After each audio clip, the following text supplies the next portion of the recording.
Let's introduce our embarrassment of riches, all of the people that we have here with us today. First up, let's bring out Toni Jaa.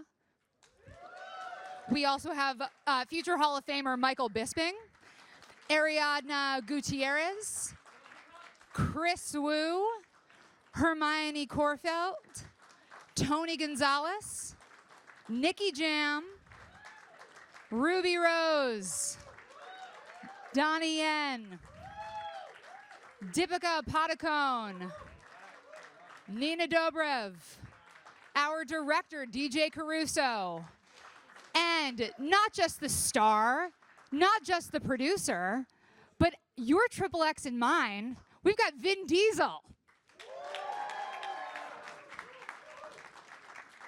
Hi, guys. Fill it in. Come on in. Wow, so many people in here. Hi. Oh. It's a lot of excitement when you've waited, 11 years to bring a franchise back. Once everybody takes a seat, we will get this thing started. Vin, the center of the ceremonies. Thank you. Well, I think the obvious first question is, for Vin, why did you decide now is the time to bring back XXX, and how did you want to reinvigorate the franchise? Well, first of all, hello. Hello, Vin. How's Nice it to see been? you It's outside good to of see Times you. Square. Outside of Times Square, it's good to see you again. Nice to see you. A couple of things. First of all, I felt like, well, my sister told me not to say this, but I got to be real. I needed to do XXX for myself because I needed to play a character that I could laugh again and smile again and really, really enjoy myself. And I also felt like it was time to introduce to the world a global cast in the way that we have introduced the world to a global cast. I mean, there's something so cool about the idea of going into other film markets and recruiting their celebrated heroes and incorporating them into this franchise. And in addition to that, I don't think people have been having that much fun in movies. And I think that, my son, just on my way over here, my son Vincent was saying how much he loves XXX, and his sentiment was, it's just fun, Daddy. It's just fun. And that's something I'm very proud of. So I think that's why right now, I think XXX needed to come out. I mean, is there political, parallels? I don't know. But I think that more than anything, the world needed to have a movie that you could just have fun in. I feel like you touched on the cast, and maybe for Ariadna this would be a better answer. This is like the Miss Universe of casts. You have so many different countries that are represented, and I want to know, I'm so grateful that you have given this incredible man, Donnie Yen, a beautiful showcase. I became aware of him during Ip Man. I am so grateful that now the world will get to see more of him, but how did you pick and choose when you were like, let's go across the globe and just find the best of around the world? Yeah. Well, that was something that DJ Caruso was really, really adamant and ambitious about, because it's very ambitious to put a cast like this together. I had been a fan of Donnie's for quite some time, and the idea of bringing him into this kind of franchise just felt new and fresh and right. And there's so many different styles. The way that Donnie approaches a combat sequence is different than the way Michael Bisping might approach it, different than the way Toni Jaa might approach it, or any of the characters here. To go into Bollywood, again, I knew Deepika from a screen test years earlier for Furious 7, and to go into Bollywood and to get the queen of Bollywood to bring into our global cast was so, so cool, and it just keeps going. This is Nicky Yam's first time being in a movie, and he killed it. And he killed it. Ariadna's first time being in a movie. Bisping was just a monster in the movie. This guy over here, Toni Jaa, his fighting style is completely unique. I remember Quentin Tarantino talking about Toni Jaa in my living room and saying, oh my God, you got to see Ong Bak. He's so incredible. And he was my good luck charm in Furious 7. So when he came to this cast, I felt like, okay, now this is going to be, as my son says, a giant hit. But you just look across the board, like I said, going into Bollywood, Nina Dobrev comes in, and she wanted to audition for a role that was not written for her type. It was a real comedic role. And you see Nina and you see her beauty and you go, how is she going to be so funny? And then she comes in and grabs a hold of that role, and you can't stop laughing when you see her come on screen. She just has that presence. Victoria Justice wasn't available. Yeah, that's the real story. Well, actually, Nina, joking. first of all, if you ever feel uncomfortable during the press conference, please just say kumquat. I did wonder, if the part wasn't necessarily written for your type or for you, how did you read it on the page and how did you bring it to life? Because you did do an exceptional job. Thank you. I mean, I think that most people don't know this, but I am pretty dorky and clumsy, and I talk too much, and I ramble, kind of like I am now. And just, there is a lot of Becky in me, it's just that the world hasn't seen it yet, and they gave me the opportunity to showcase that. I walked in, the glasses were my idea, the kumquat line, unfortunately, I can't take credit for. But you should. The kumquat was on me. Yeah, that's my personal safe word. It's not, but It is. it should be. And so yeah, that's kind of, I just sort of went in the room and did my thing. It was my take. I did my best, and I guess I did something right because I'm standing on the stage right now. But I gotta finish on the cast. So then DJ says, I got this guy, Toni Gonzalez. I'm like, the tight end? That's the most incredible. Yeah, he's gonna be incredible in the movie. And then Toni Gonzalez comes in, and he kills it in the movie and brings something incredibly fresh. And then, of course, Hermione is another incredible force in the film. She comes in and kills it. A round of applause. And then my little brother, who's never done an American film before, this guy over here, Kris Wu, comes in, and the second we start filming, and we do our first scene together, everyone on set goes, "You guys have known each other for 10 years." And it's just, I'm gonna just take this minute to say, thank you, God, for this incredible cast. And Ruby Rose. And Ruby Rose, the goddess Ruby Rose, who you all have heard me talk about this with Ruby Rose. That relationship between Adele and Xander is not like anything you've seen on film. There is so much unconditional love. It's such a gender irrelevant bromance. It's so powerful and it's so today. And we were very, very conscious of creating that, establishing that relationship, and to see that play out in film right now is just remarkable. But again, thank you, God, for this amazing cast. Another thing you don't always see, and this is for Deepika and Ruby, rarely does a movie pass the Bechdel test. For anybody who doesn't know, that is a three-pronged thing. There has to be more than two women in a scene. They all have to have names, and they have to talk about something besides a man. This movie did that! So for Deepika and Ruby, stepping into these roles, what was it like, and what did you want to bring to them? Cool. Me? Okay. I think that was the conversation, really. That was when I was reading the script, I was like, there's a conversation here that needs to be had. And that is that these women are just so unique and different and special in their own way, from Becky to Serena to Adele and to Toni Collette's character as well. Yep. And they're so necessary and they're so authentic and organic as well. And the amount of fun that we had, the only thing I had trouble with was trying to pretend I didn't like Deepika for 2 months. Because we clearly adored each other and we're just like, no, can't be friends. We're not supposed to like each other. And then we finally got to that scene and we were like, oh, let's just do this thing. And we have this amazing scene where not only do we realize that we're going to be stronger if we join forces than to be separated, and it also gets rid of that pitting women against each other thing that I know a lot of cinema does. We join forces, and even though Adele has a little bit of an ego, and you're like, I guess you needed help after all, and I'm like, yeah, right. But the way that it kind of worked out is so beautiful, and it's one of my favorite scenes to shoot. So I'm so glad that so many people have loved that scene and loved that relationship and just all of the relationships together. Yeah, and I think that every woman in this movie is so strong and powerful not just in the movie, but I think our own personalities are so strong, and I think that's what we bring to this movie. That's what makes this film unique, that the women in this film are so strong and intelligent and powerful, like women in the world are today.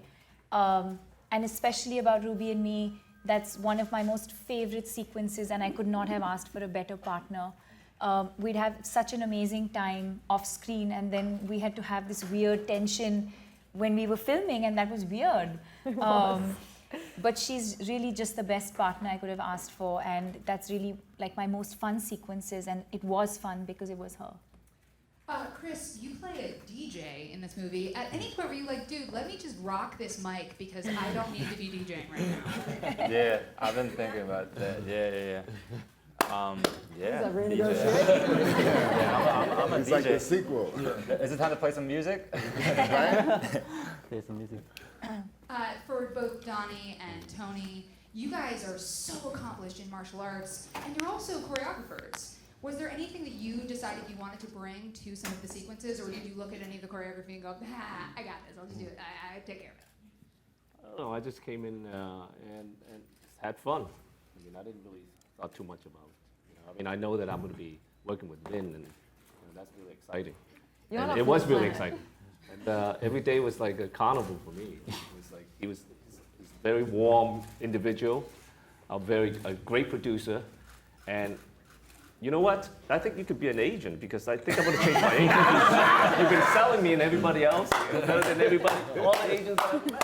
So anyway, so I had a joyride. Donnie would come in so chill and relaxed, and I'd be like, how are you? He's like, yeah, I'm good, like a little tea. And then I look at the script, and it's like, Donnie's going to do all these crazy, ridiculous things. And I'm like, Donnie jumps Donnie? off the bridge. I'm like, are you real? You're amazing. For me, it's my honor because I come from Thailand. Thailand is very spiritual, wonderful country. And then I want to say thank you, Vin Diesel is my close friend. And he said always, lucky charm. But now it's be lucky charm for XXX Return of Xander Cage.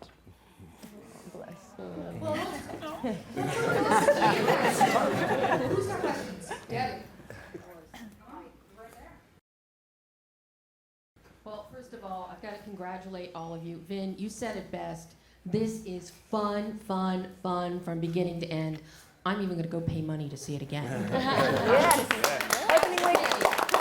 But I have to point out here, this is so stunt heavy, so physical, so weapons heavy, especially for Ruby, Deepika, and Nina. What kind of training did you have to go through in order to master the fight choreography and handle the weapons with the skill that you've handled them at? You know, Vin is so used to this, but this is new uncharted territory for you guys. Yeah, I think we'd have, like, every weekends we'd have to train with the stunt team. Of course, all of us were doing our own physical training to be able to do all of that and be flexible and be strong and find that strength. But then we also had an amazing action and stunt team. We'd all go out. I remember Ruby went out to shoot a couple of times, and because she's a sniper in the film. And so how do you perform how do you get comfortable enough to a point where you stop thinking about it as a separate device in your hand, but actually an extension of your hand? How do you say a dialogue and be able to load the gun and point and shoot and do all of that? And think about accents in different languages for you. Yeah. Right? Yeah. I mean, you're not speaking your native language.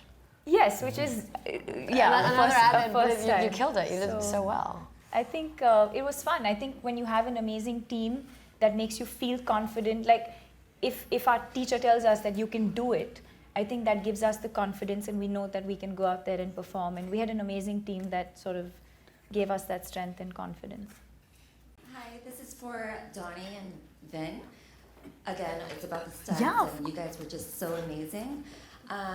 Donnie, you have a different style than Vin, but did you guys learn anything from each other? Because you guys totally have different styles, and I love it. Well, I will say that we were trying to be really ambitious with the Xander character, and in creating something called MXMA. MXMA. Which is something you never heard of, and Bisbing will tell you he's never heard of it. But the idea is martial arts with a motocross bike. So in that sequence, you see when Xander's fighting, he's beating you up with his motocross. And we wanted to kind of create that unique style for Xander.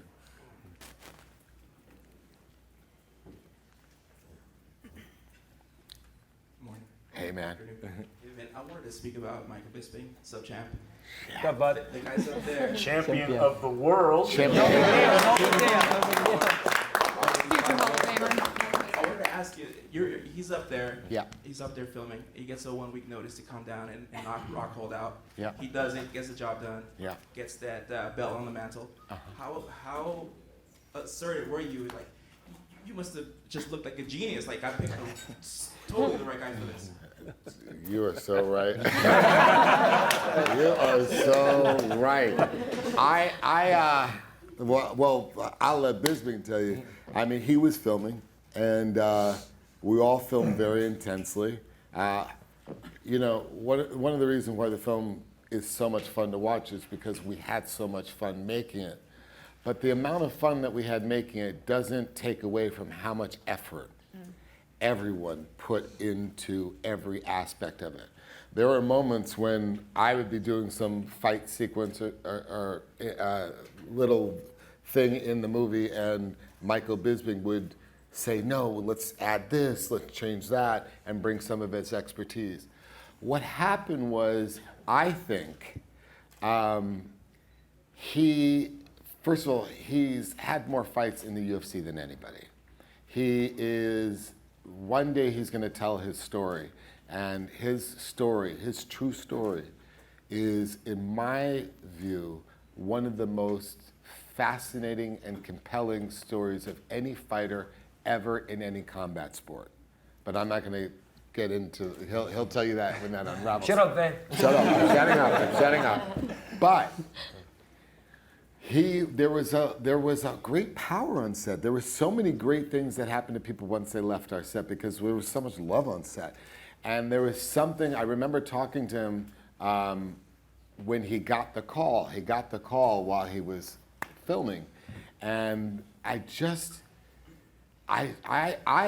personally said to him, you're going to win this fight because that's how destiny works somehow. And he said, you know what, Vin, you're right. I know I'm going to win this fight. But he'll tell you himself. Tell him, Mikey. Well, you know, I think you said it all. Of course, you know, making this movie, the scenes were very, very intense. So because of that, because of how intense we were working, and then on the days off, we were doing the choreography, we were doing the weapons training. There was no days off, really. That kept me in shape, kept me able to do it. And if it wasn't for that, I couldn't have taken this fight on such short notice. So I accepted the fight. Everybody thought I was crazy. 10 days notice. I remember DJ saying on the final day of filming, what on earth are you doing? And I was trying to eat a donut, and he's like, no, take that out of his hand. And I could thank XXX because I walked off the movie set and knocked out the world champion. So, thank you, XXX. We have a fan question. This is from Lorena in Houston, Texas, and this is for Nikki. As this is your first time in a movie, how was your experience and what did you most enjoy? Well, I was very nervous. It was my first time and I'm doing like a confrontation with Vin Diesel. Oh my God. But he made it very easy for me, and he was very, humble about everything, and everybody in the cast was so nice. They made it easy for me. But Lazarus is somebody we had in the hood always, so it wasn't really too hard for me to play Lazarus because we had a lot of Lazarus back in the hood in Puerto Rico. So in a way, I identify myself with Lazarus, so it went well. I think I'm Lazarus myself. And he had a lot of girls next to him, so I'm good with that. Always swag really down. good with that. My question for Vin. You're working with so many Asian casts this time, and working at the Asia. What's working with Asian people? What did you learn? What's you found their attitude? to, or the working with you? What did I find with their attitude working with me? You know, I gotta be honest, I never think of people's nationality too much. I look at everybody the same. But culturally, I had gone to China for Furious 7 and fell in love with China. I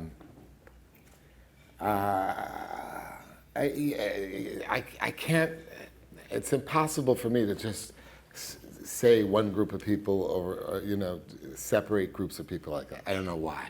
Maybe because I was raised in New York City, which was this melting pot, and everybody was always the same. And the whole point of my whole film existence was to say that we're just one race. And the essence of this movie is this global harmony. I can say specifically outside of the culture, working with Kris Wu was, there's so much that we have in common that when we went to work, it felt like a pure, natural brotherhood.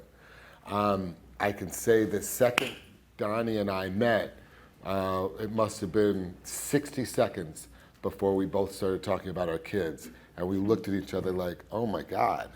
So you do it all for your kids, and I do it all for my kids, and our kids are running around us, and we're giving presents to each other's kids. And it was so clear that we both were driven by wanting to make our children proud, really, with our work.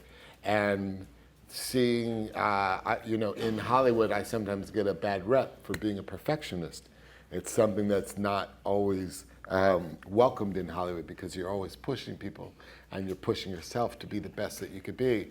And in meeting Donnie and working with Donnie, immediately I saw a kindred spirit. I saw somebody that was unafraid and unashamed to strive for perfection in what he does and what he delivers to the world. So there was great synchronicity in that.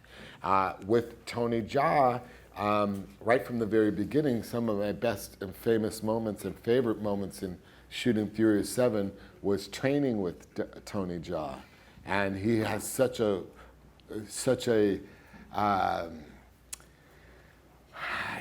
master-like approach, this gentle approach to getting you to do things that you never thought you can do in Muay Thai and such, because of the way his gentle spirit. His spirituality is something that I connected with immediately. The fact that he, in the one thing that he said today, he included spirituality. That's something that I can identify with and something that I think is beautiful and something that connects us. So just to answer it, I can't go white, Indian, Asian, Latin. For me and my existence, if I'm anything, I'm inclusive of everyone, and we are just one. And I hope that the global harmony is represented in this movie.